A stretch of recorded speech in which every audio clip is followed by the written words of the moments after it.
1942년 시작된 맨해튼 계획은 제2차 세계대전 중 연합국이 나치 독일을 앞지르고 최초의 핵무기를 개발하기 위해 실행한 비밀 프로젝트였습니다.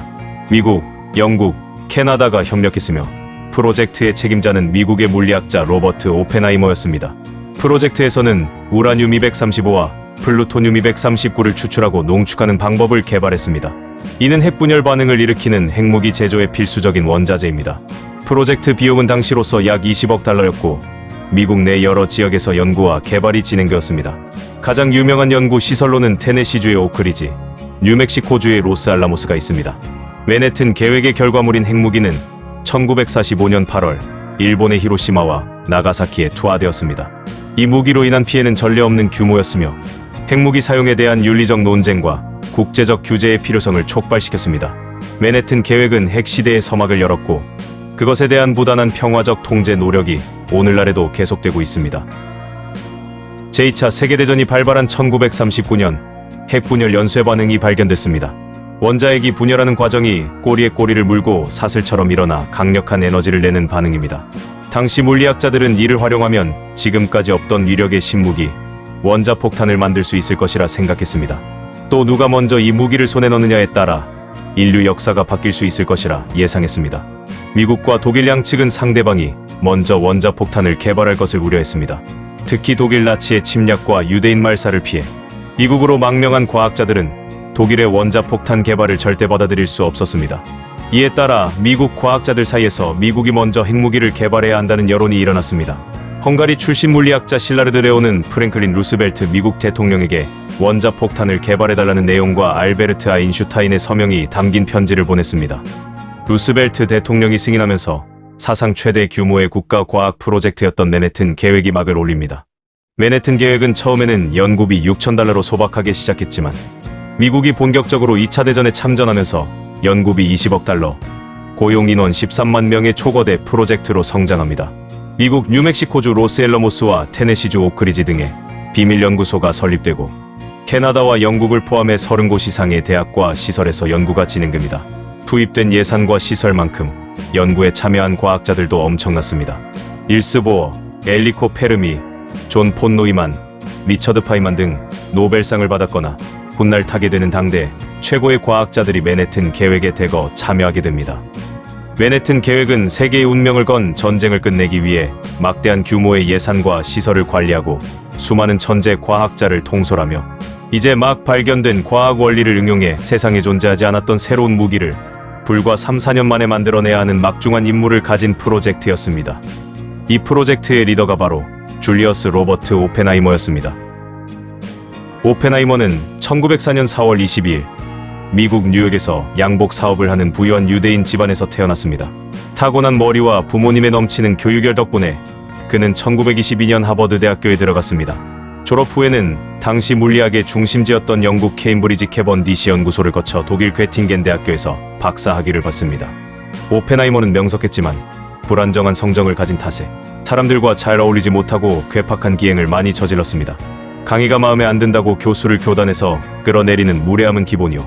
절친한 친구가 곧 결혼할 것이라는 소식을 듣자 자신은 결혼하지 못한 채 혼자 남을지도 모른다는 불안함에 트렁크 끈으로 친구의 목을 졸라 죽이려 들기도 했습니다. 하버드대에서 케임브리지대로 자리를 옮긴 뒤에는 자신을 무시하는 지도교수에게 심한 스트레스를 받아 교수를 줄이겠다며 책상에 독사과를 두기까지 했습니다. 그렇다면 과학자로서는 어땠을까? 오펜하이머는 항성이 붕괴의 블랙홀을 만든다는 사실을 처음 발표하고 양자역학을 연구해 나름의 업적을 쌓았습니다. 하지만 유능한 과학자였던 것과는 별개로 나이나 경력 등을 봤을 때 맨해튼 계획에 참여한 과학자들을 이끌 만큼 대표성이 있는 학자라고 하기는 어려웠습니다. 노벨상도 받지 못했으며 규모가 큰 연구소를 이끌거나 복잡한 행정 업무를 해본 적도 없었습니다. 게다가 공산주의를 비롯한 좌파 사상에 심취하고 주변에 좌익 인사들이 많았기에 미군 상부들은 그의 채용을 반기지 않았습니다. 이런 사람이 어떻게 맨해튼 계획의 연구 책임자가 됐을까? 그를 연구소장으로 발탁한 사람은 맨해튼 계획의 책임자 미 육군 레슬리 그로브스 대령입니다. 맨해튼 계획은 물리학뿐 아니라 화학, 야금, 군수 등 다양한 분야가 힘을 합쳐 진행되어야 하기에 그로브스는 폭넓은 지식을 바탕으로 복잡한 사안의 핵심을 정확히 파악하고 브리핑하는 오펜하이머의 능력을 높이 평가했습니다. 또 내성적인 그의 내면에 숨어있는 이를 이뤄내고야 말겠다는 의지와 외부와 적극적으로 협력하겠다는 의사가 강한 점도 눈여겨봤다고 합니다. 오펜하이머는 완벽한 리더가 되기 위해 기존에 있었던 자신의 성격과 사고방식을 완전히 바꿔야 했습니다.